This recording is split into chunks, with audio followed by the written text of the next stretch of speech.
language that is not of African people. It's the language of our oppressors, the language that oppressed us and exploited us. But it's a simpler way of making us talk together quickly in a short time. But you must always know that it is not an African language. Same as Portuguese. It's not an African language. Same as French. Some of my very close white friends, they get tense when I read my work. But usually they understand. You know why? We call it truth.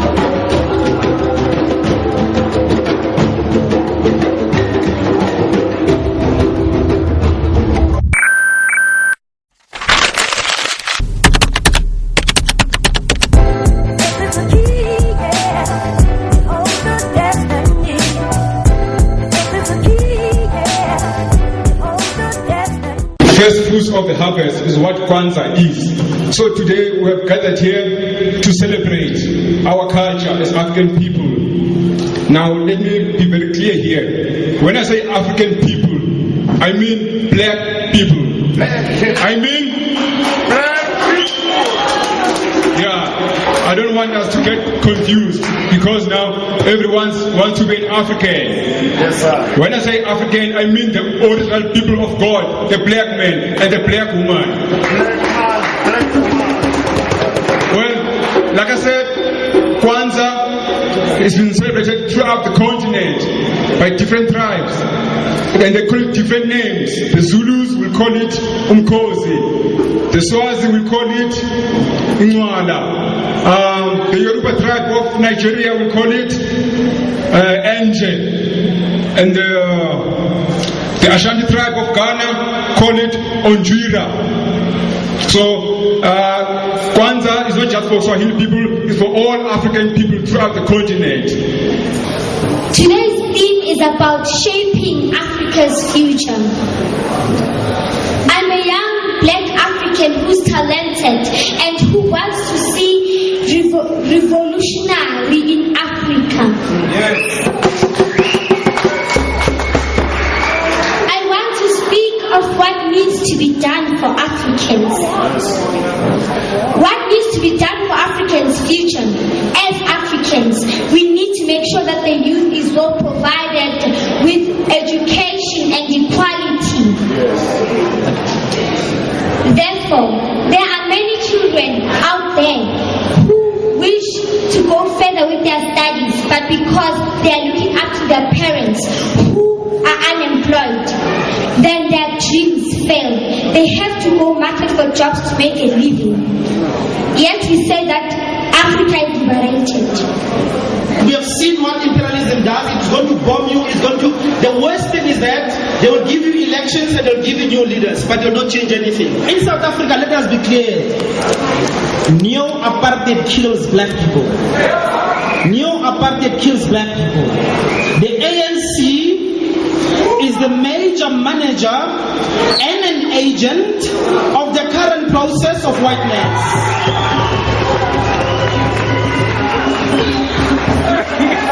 In this new revolution, we're going to have to speak straight.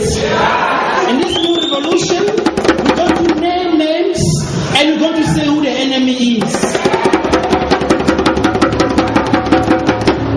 The time for mumbling is over. They killed Andries Tatani very publicly in daylight.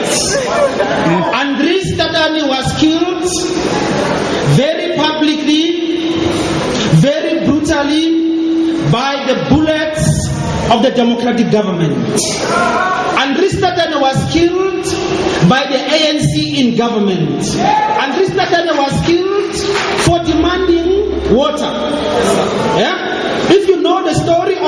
place, black people have been denied water. You walk across to the white city, it's got water. Our people stood up and they said they want a better life, and this man was murdered. So, apartheid kills, new apartheid kills. And my argument right now is that the ANC can no longer solve our problems. I know that I've run out of my time. Let me tell you what we must do. A brother asked, what will we do? Tandriska Dani was not defended. But we must accept that the key instrument to change our situation is the political system that must be ended as it is now, transformed, and then we must return power to people. I belong to something called the September National Imbizo. We have a very simple proposal. We ask you to consider this proposal. And this proposal is in the manifesto we tend to distribute. We say, let us start from saying all politicians and public servants, from president to the councillor, from the director general to the sweeper, working in the state system, all of them by law must be forced, them and their families, to use public utilities. Think about it. The day Jacob Zuma and his family try to live in an RDP house, they will know it is not good enough for black people. I want to thank God, my living God of all people, who is worshipped in different faiths. Even if you don't have an organized religion, there are some people who do not have an organized religion, like Judaism, Christianity, Islam, Baha'i, you name it. But they are more social orientated. They are more caring, more loving than some of us who claim to be religious. Now, my brother, who just stepped off the stage, had freedom of expression. That he benefited from the very ANC's condemning. Now, the problem is not ANC. The problem is individuals in the ANC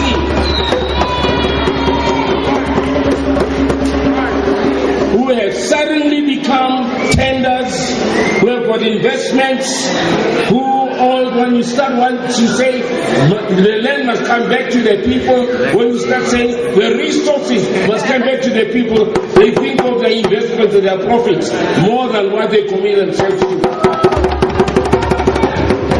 Those who don't know me, I'm Reverend Motalipula Chabaku. I live in Soweto, Rockville. I was the first woman in South Africa to run a parliament. I was in charge of the Free State Parliament, and Likota was under me. Egedi Katar Katslan.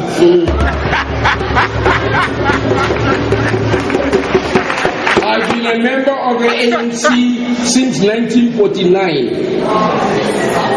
They have been coming and going, but I look at the broad picture. Nobody is without mistakes. People who don't mistakes are people who are not doing anything.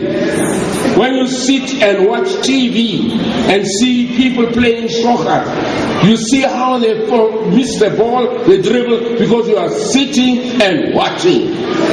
But go into the field, it's a different story. I am not ashamed. I am not a black person. I'm not colorblind. I'm not black like coal. No other people white like milk. I am proudly an African. An African. I do not judge other people, but I chose not to have makeup or lipstick or wig or false English, because it is no mistake, it's no mistake that my ancestors have made me what I am. And we must move away from hating each other. We are busy dealing with people who come from outside, but we don't deal with Chinese who come from outside. We don't deal with Jews who have taken our resources. So we must begin to be African. When we were in African countries, we respected those countries. We lived in the camps. We did not have what you are doing in our motherland as a guest in our motherland. Now, let's respect each other. We have a lot to learn from each other. Today is a very special day. It's the beginning of kwanzaa. Kwanzaa was started by an African in California who felt there had to be a celebration of Africans by Africans wherever they are. So he formed kwanzaa, which is a celebration of who we are. It doesn't matter what your politics is or your religion is. And I've come to be in support of this program. It's part of my program. Actually, 26 to the beginning of next year must be a report of what you have done throughout the year, following the 7 principles. Then today you report back. So I'm saying, well, let's enjoy each other here. Let's not hurt each other. Let's not tell lies. There is wrong. There's a lot of wrong in this country, but we must put it right. Let's look at the positives, not just the negatives. And we must stop calling ourselves racist names. If you are against racism, don't use racist terms. We are not black people. We are African people. And kwanzaa is trying to emphasize our Africanness. And I've come to be in support. Stop raping, stop exploiting your own people. Come and teach us how we are able to make a living coming from outside. And we are here, we are not able to do what we are doing. Teach us how we can run businesses in the middle of the city of Johannesburg. When we have been here, we are not able to do it. Let's learn from each other. Let's make friends from each other. I don't want to take long. I'm coming to learn here. I've studied various countries. I've studied all these racist terms, and I hate what they call in English names that put down women. In America, when you go to college for the first time, you are called a fresh man. Even if you're a woman, you're called a fresh man. Now, and men are not called fresh women. And you get your college degree, you get what? A bachelor's degree. And the men don't get spinster's degree. It's not a joke, that's not a joke. If you laugh at my pain, it means you are not civilized. You don't laugh at other people's pain. And you study further, they give you a master's degree. Instead of being, the men don't get mistress degree. Let us start giving the men mistress degree. They must know how it feels like to be recognized through another sex that is not your own. We must use words that includes everybody. Why can't we have undergraduate degree, graduate degree, postgraduate degree, doctoral degree? It includes all people. And I am saying from today, be a different person because you came here. Come and eat right food. I have chosen not to eat red meat because it spoils me inside. I eat raw vegetables, raw fruits, and I do them in my garden, in Soweto. And I'm using car tires, and I appear on TV, on radio, and many other places. When we have time, let's invite each other, not just today, wherever you are. Let me come and know what your diets are, your meals from your countries. I want to know them. I want to know what it is making an African. And I thank you for coming today. Let's share, let's pay, let's dare to stand what is right. Shut up! But that now gives you a challenge. And what is that challenge? That challenge is to remember what happened in here today and live it every day. I want to thank Baba Bonto. He is my inspiration because he may not be the richest man in South Africa, but he's close to the wealthiest. Get me good. He's close to the wealthiest.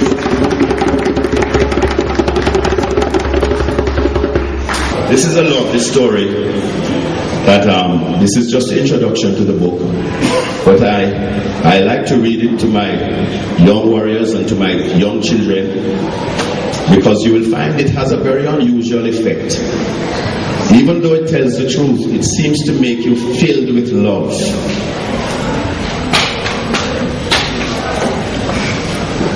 At the time of the birth of Christ, the black man had already endured 9,000 years of brutality. The white barbarian hordes of the north had long since made repeated and bloody incursions into Africa, the continent of the black man, enslaving its people and carrying them away captive into their own lands and scattering them among the nations. And the barbarians claimed for themselves the abundance of wealth and learning which was the black man's heritage and birthright. Throughout the ages, the white barbarian claimed the black man's gold, his silver, his precious metals, his gemstones, his oils, his timber, his corn. The lands of the Upper Nile, the cradle of civilization, the crown of the black man's glory, were invaded and desecrated as the white man pillaged and plundered, claiming for himself the ancient works and writings and ancient manuscripts and tools of craft, science and learning which marked a highly advanced and superior black society. Upon his ill-gotten gains, the white man founded his ancient empires and evolved his Greek and Roman civilizations. He established his authority in far-flung lands and ruled over peoples in distant places. Life was condemned to no repetitive cycle of evil, however, so that when the first ancient kingdoms of the barbarians fell to dust, those that arose to take its place were necessarily peopled by the same hostile and bloody beings of war and piracy. Again, the white man would perpetrate upon the black man, his land and his person, the foul misdeeds of his forebearers.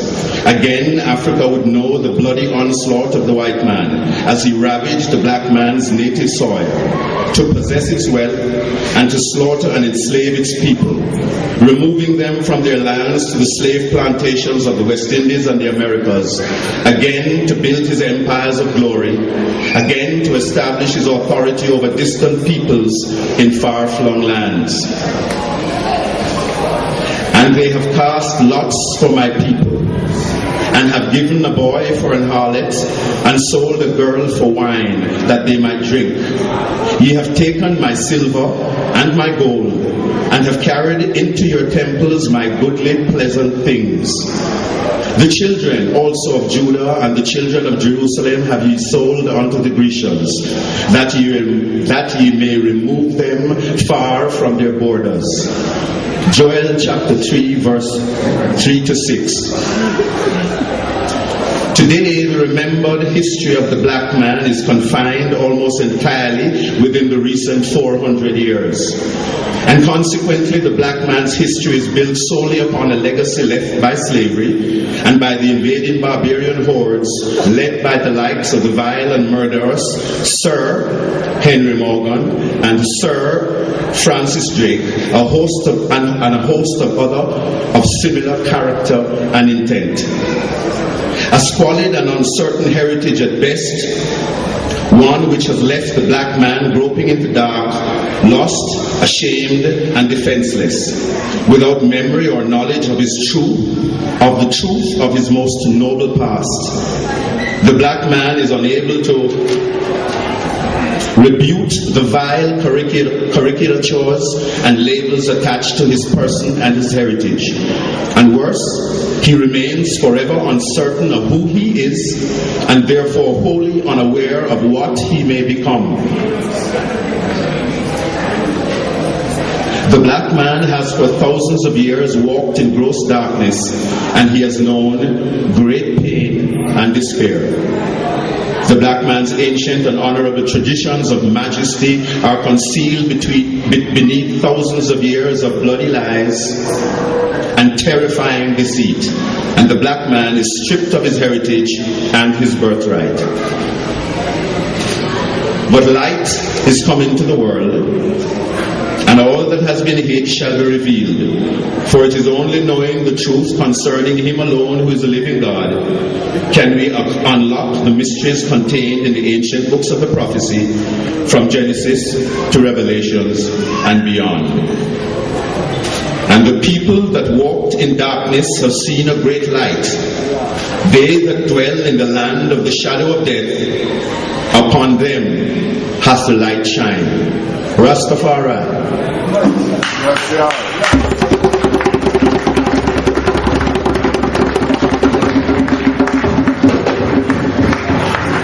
I will conclude by saying, I'm with you.